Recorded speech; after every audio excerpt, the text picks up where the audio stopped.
What we'll do today, the main thing is just to keep them in a place of intimate stillness. Okay. So whatever you do, okay, just do it kind of drawn out and just direct.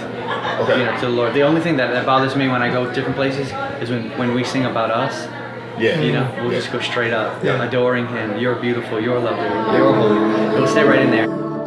You are beautiful.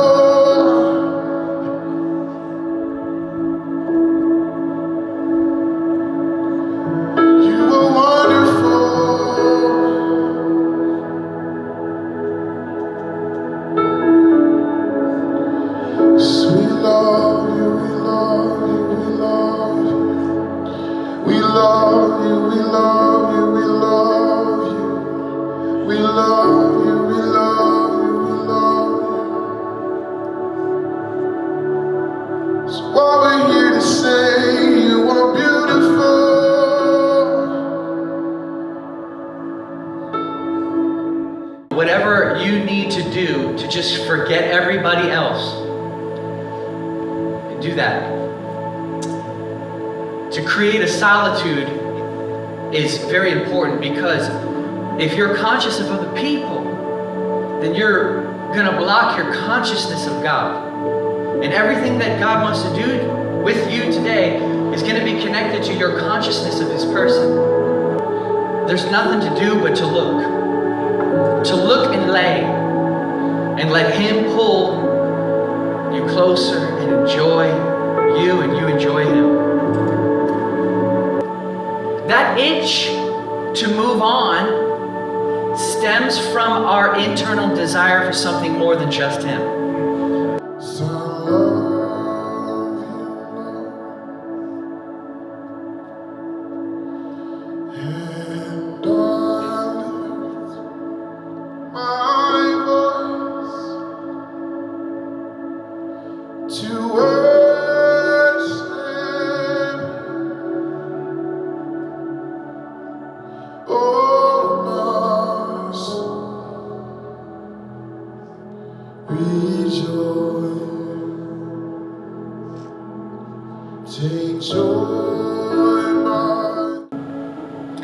Verse 28, come to me, all who are weary and heavy laden, and I will give you rest.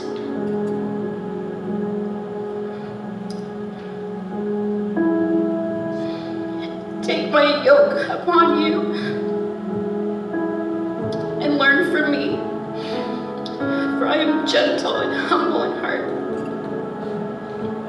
and you will find rest for your souls. For my yoke is easy and my burden is light.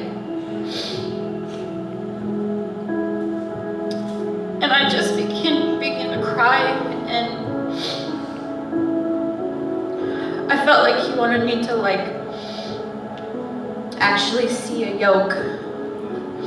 When I was little, I thought people were saying yolk, like egg yolk, and I'm like, that makes no sense. Like yolk. Now I know. And so I looked up what a yoke was.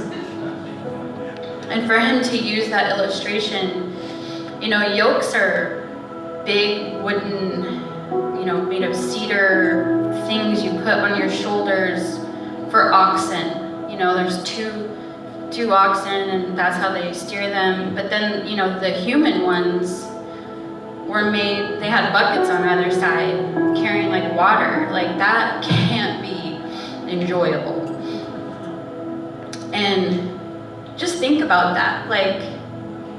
When I'm weighed down with the cares of the world and I'm in the tornado and I can't see Jesus in it, I feel like I have a yoke on my back, and it's heavy and uncomfortable, and I'm sweating and I'm straining, and His yoke is easy, and His yoke is light, and His burden is light.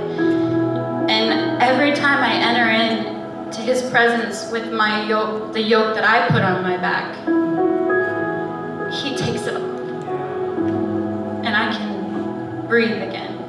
And I can fix my eyes on Him. And I feel like there's an invitation today. Please don't harden your hearts. Because he's saying, come to me. He's beckoning you. He wants us to come to him. And that's so precious. If he's knocking or tugging, please don't harden your heart. Please respond. It's so important. It's so important. He loves you, and he wants to take the yokes off your back. So me and my dad play a game when I'm walking in the road, and I grab his hand and I close my eyes and I say, lead me. And so I trust him, so I just close my eyes and he just walks me to wherever we're going. And you should do that with Jesus, because if you just close your eyes and let him lead you, then you will trust him, and it will help you have a good life. And but if you open your eyes when he's taking you somewhere, then you don't trust him, because you're thinking about what could happen when you could just look at him.